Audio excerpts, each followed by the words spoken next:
देखिए, इससे ज़्यादा दुर्भाग्य क्या हो सकता है। उनको इतनी भी बुद्धि नहीं है। अरे ये नया संसद भवन जो बना है, ये जनता के पैसे से बना है और इसमें सभी दलों के लोग, भले आज उन्होंने बहिष्कार किया हो, लेकिन कल सदन की कार्रवाई तो वहीं चलने वाली है। क्या राष्ट्रीय जनता दल ने तय कर लिया है कि उनके सदस्य परमानेंट बहिष्कार करेंगे? क्या वो लोकसभा की सदस्यता से इस्तीफा देंगे, राज्यसभा की सदस्यता से इस्तीफा देंगे? और फिर कॉफिन का चित्र दिखाना, इससे ज़्यादा अपमान लोकतंत्र का क्या हो सकता है? एक राजनीतिक दल इतनी घटिया मानसिकता पर उतर आए कि एक शुभ दिन जो देश के गौरव का दिन है, एक नया संसद भवन पूरे देश को समर्पित किया जा रहा है और उसकी तुलना एक मृत व्यक्ति को जिस बक्से में रखा जाता है, जो कॉफिन जिसको कहा जाता है, उसका चित्र उन्होंने आज ट्वीट किया है। ऐसे लोगों पर तो देशद्रोह का मुकदमा दर्ज किया जाना चाहिए, जिनको इतनी भी समझ नहीं है कि देश की नई संसद और दूसरी ओर कॉफिन का चित्र। तो इससे ज़्यादा अपमान लोकतंत्र का और कुछ नहीं हो सकता है। लेकिन इतना ही नहीं, जेडीयू जो उनका अभी महागठबंधन का हिस्सा है, वो कह रहे हैं कि कलंक का दिन है। देखिए, कल नीतीश कुमार ने कहा कि नए भवन के बनने की आवश्यकता क्या है। तो नीतीश जी, तब आपने जब बिहार का ब्रिटिश कालीन पुराना म्यूजियम मौजूद था, तो उसके जगह पर 1,000 करोड़ रुपया खर्च करके नया म्यूजियम क्यों बनाया? जब पटना के अंदर श्री कृष्ण मेमोरियल हॉल एक बड़ा सभागार मौजूद था, तो आपने बापू सभागार क्यों बनाया?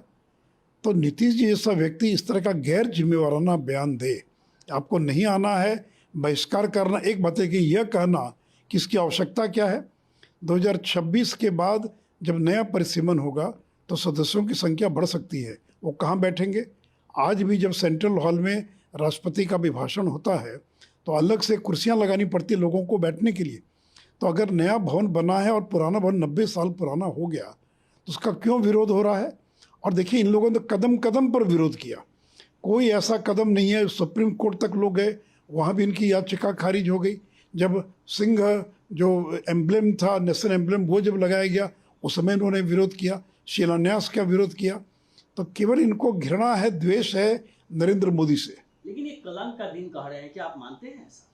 मैंने कहा कि तुलना कर रहे हैं, वही कह रहे हैं कि इनके एक सहयोगी कॉफिन से तुलना कर रहे हैं, इनके एक सहयोगी कह रहे हैं कलंक का दिन। इसमें क्या कलंक है?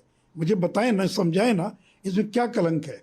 क्या देश के प्रधानमंत्री को अधिकार नहीं? और क्यों नीतीश जी ने बिहार विधानसभा का जो नया भवन बना, उसका उद्घाटन क्यों किया उन्होंने? क्यों उन्होंने शिलान्यास किया?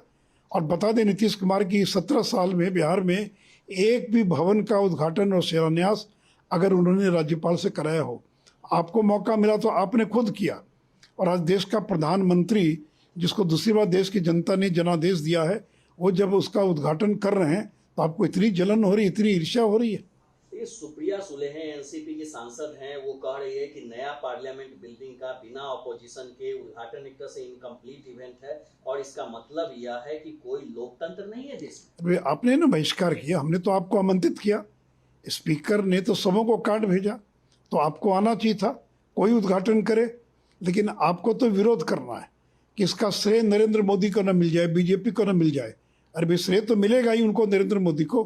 अगर 2.5 साल के भीतर इतना भव्य भवन बनकर तैयार हो गया, इसलिए मैंने तो कहा कि अगर अपोजिशन में हिम्मत है, कांग्रेस में, एनसीपी में, तो वो ऐलान करें कि ये अपवित्र भवन है, इस भवन के अंदर हम कदम भी नहीं रखेंगे और हम अपनी लोकसभा की सदस्यता से इस्तीफा दे रहे हैं।